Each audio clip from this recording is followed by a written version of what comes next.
El viejo rector de la Universidad de Salamanca ha muerto a los 72 años de edad. Miguel de Unamuno ha sido el escritor más representativo de España.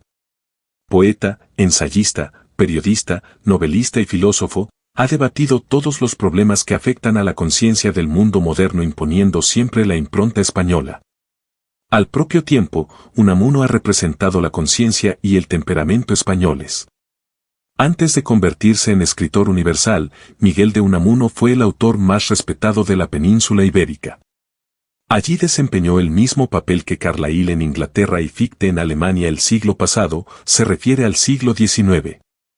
Fue, por tanto, un moralista destacado y un escritor cuya autoridad se proyectó sobre todas las generaciones. Su carrera es tanto más admirable en cuanto que Unamuno nunca se adhirió a ninguna bandería política ni se alzó en defensor de ninguna forma de gobierno. Miguel de Unamuno nació el 29 de septiembre de 1864 en Bilbao, en esa provincia vasca cuyo paisaje le acompañará durante toda su vida. Cuando solo contaba 10 años, en 1874, presenció el bombardeo de su ciudad natal por las tropas carlistas en plena guerra civil. Entre 1884 y 1890 colabora en un periódico socialista aun cuando no fuera militante del partido. En 1891 ocupó la cátedra de griego de la Universidad de Salamanca, la cual desempeñaría hasta su muerte, con el breve intervalo de 1924 a 29, cuando el gobierno de Primo de Rivera lo expatrió a París. El año 1897, Unamuno publicó su primera novela, titulada Paz en la Guerra. Desde entonces colabora en diversas revistas y periódicos de España y Portugal, publicando artículos, impresiones de viajes, poemas y estudios críticos y morales. Aunque es profesor de griego, Unamuno se dedica más a la cultura que a la ciencia propiamente dicha. Le preocupa antes que nada el estado espiritual del país y no la erudición. Por eso se convirtió enseguida en uno de los autores españoles más leídos y discutidos. Sobresale especialmente en el ensayo, género literario al que confiere un ritmo y un ardor totalmente personales. Fino polemista, también ha publicado varios volúmenes de ensayos, impresiones de viajes y cuentos.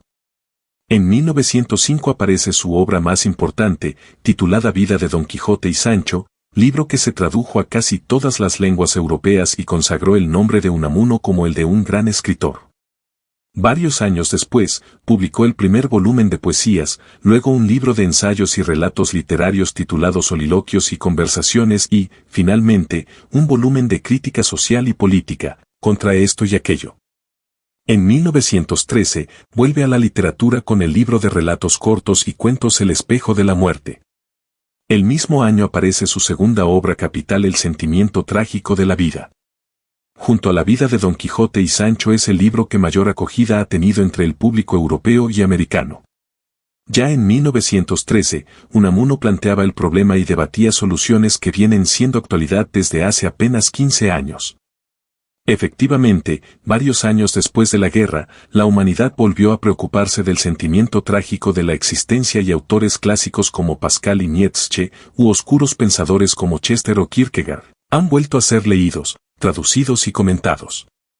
En 1914 publica la novela Niebla, traducida también al rumano, y durante toda la guerra europea escribe artículos, sobre todo en periódicos suramericanos, a favor de los aliados.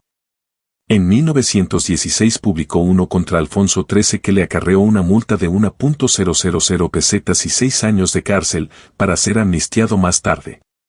Un año después aparece otra novela, Abel Sánchez. En 1920 publica el volumen titulado Tres novelas ejemplares y un prólogo y, en 1921, la novela La tía Tula. Pero, como seguía escribiendo contra el directorio militar, es desterrado el 20 de febrero de 1924 a las Islas Canarias. La gran popularidad de que gozaba Unamuno en el continente se acrecienta aún más a causa de ello. En octubre de ese año se le retira el confinamiento y se establece en Francia, al principio en París, donde escribe La agonía del cristianismo. Como no podía soportar el ambiente de la gran capital, Unamuno se traslada a los Pirineos franceses, cerca de su patria. Al mismo tiempo, publica muchos artículos y ensayos en revistas francesas. Su obra se va haciendo más conocida en todo el mundo especialmente gracias a las traducciones al francés. Antes de su expatriación, Unamuno ya era muy conocido en Italia, por obra y gracia de la entusiasta labor de Giuseppe Beccari, quien le llegó a traducir 6 libros, entre ellos 2 obras de teatro, Fedra y la Esfinge, inéditas en español. A la caída de la dictadura de Primo de Rivera, Unamuno vuelve a su país y al rectorado de la Universidad de Salamanca. Pero no está contento, no transige con la política antirreligiosa del gobierno. Escribe por entonces una serie de artículos en el diario El Sol en los que llama la atención sobre el carácter profundamente místico del pueblo español. Al estallar la guerra civil, Unamuno se declara contra el gobierno de Madrid en una célebre entrevista que reprodujo toda la prensa mundial. 1. El viejo rector de Salamanca muere en medio de una impresionante actividad. Tenía en preparación varias novelas, una historia de la España moderna y un nuevo volumen de ensayos. Se dice que ha dejado un gran número de documentos y un diario íntimo extremadamente interesante. De esta suerte, la obra de Unamuno se revelará más considerable de cuanto se la juzgaba hasta ahora.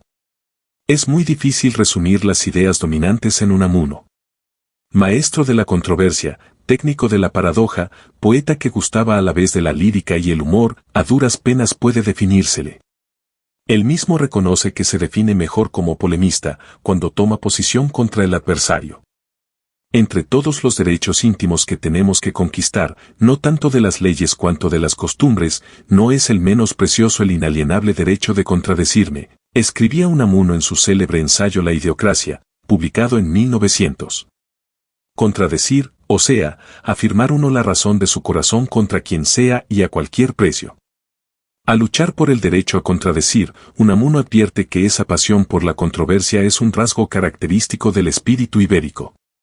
El propio Unamuno dice que todo español es un maniqueo inconsciente, cree en una divinidad con 2 personas, una buena y otra mala.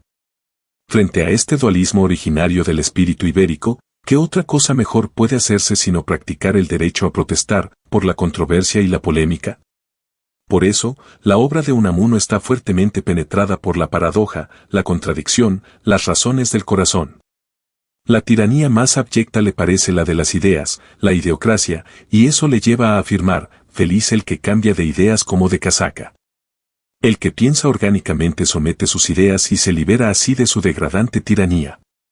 En el fondo, la controversia, la protesta, la lucha no son otra cosa que medios para llegar a la sinceridad, para precisar los perfiles propios de un hombre, para sacarlo de fórmulas y dogmas, porque éstas se aplican a otras realidades pero nunca al hombre.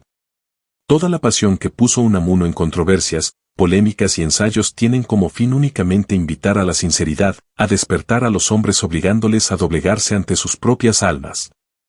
Como Giordano Bruno, pretendía despertar a las almas dormidas, ser un dormitantium animorum scubitor, y esta cita de Bruno la encontramos comentada al final del sentimiento trágico de la vida. Unamuno opone a este dormitantium animorum scubitor el ideal de Don Quijote, quien no creía en el triunfo de sus ideas porque sabía que ellas no eran de este mundo. Tampoco Unamuno creía en el triunfo de sus ideas. ¿Qué ideas? ¿De qué época? ¿De qué pasión? ¿De qué libro? Unamuno no tiene ideas que predicar. Solo tiene pasiones que opone a las pasiones de sus semejantes.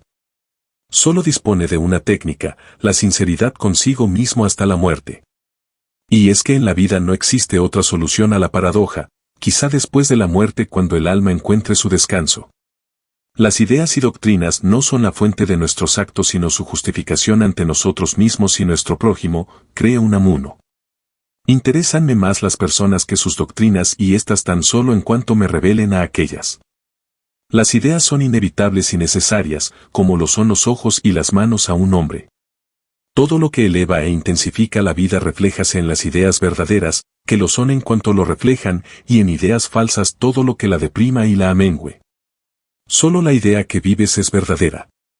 ¿Pero qué es la verdad?, se pregunta Unamuno en un espléndido ensayo. 2. La verdad es lo que uno se cree de todo corazón y con toda el alma. El hombre ha de seguir un único camino para actuar de acuerdo con su corazón y su alma. Un único camino, que de hecho significa 1.000.000 de caminos, 1.000 millones de caminos. Cada hombre solo puede encontrar su verdad, su redención personal. Más vale el error en el que se cree que no la realidad en que no se cree. Lo único que cuenta es llegar a uno mismo, a conocer sus pasiones y tiranías. El hombre sincero, como el hombre desnudo, siempre es hermoso. Al igual que el paganismo tuvo su culminación desnudando el cuerpo, el cristianismo tenía que triunfar desnudando el alma. El cristianismo tenía que triunfar desnudando el alma.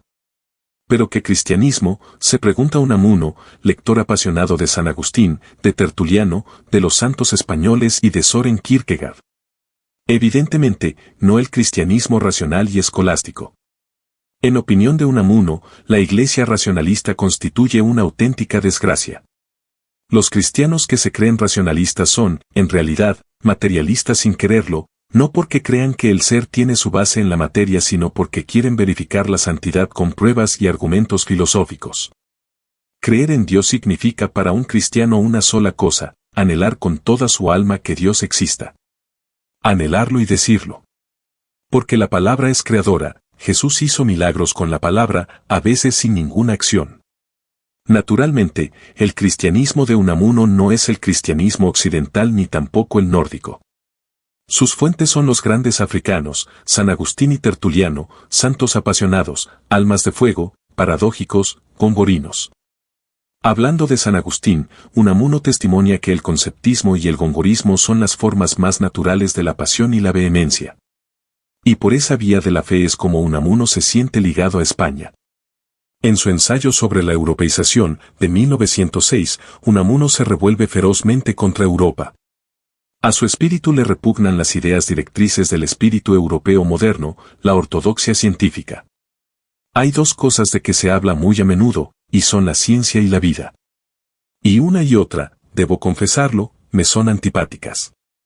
El ideal de Europa es un hombre liberado del espejismo de la esfinge, liberado de la eterna y paradójica angustia, o sea, un hombre que ya no es hombre. Europa busca la felicidad.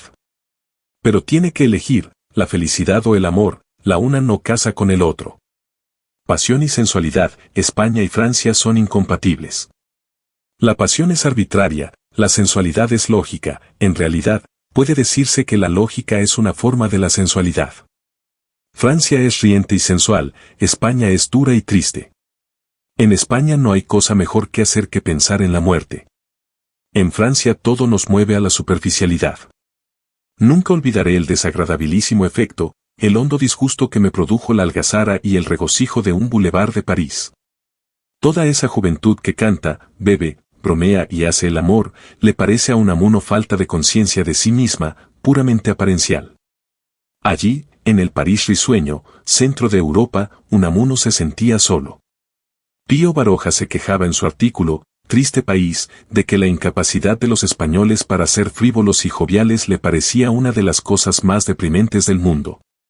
Unamuno le responde que, por el contrario, deprimente lo sería una España frívola y jovial. Dejarían de ser españoles y, por eso, no se iban a convertir en europeos. En esa triste y dura España nacieron un Cervantes, un Velázquez, un Goya, y otros más nacerán aún si España no se europeiza. Un ibérico se siente solo y mal en Europa. Sin embargo, existe una solución, cree Unamuno, españolizar Europa.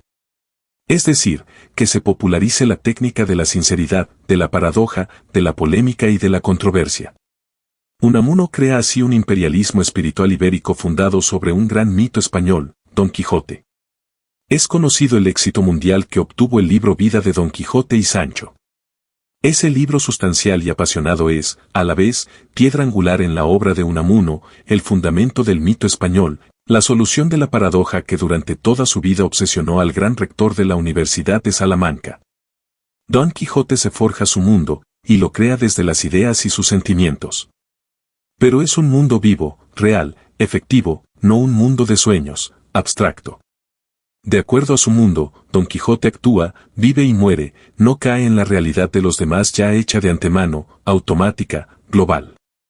Unamuno encuentra en la acción conforme al sueño, o al ideal, a la fe, a la imaginación, al amor, etc., el único medio de no dejarse esterilizar por la paradoja, por la nada. Eres sincero, eres tú mismo, vives en tu mundo, pero tienes que conformarte con ese mundo creado por tu sinceridad, tienes que estar vivo en él, que actuar, por tanto, en conformidad con ese mundo ideal, No conservarlo en la mente, bueno para tu soledad, para tus melancolías.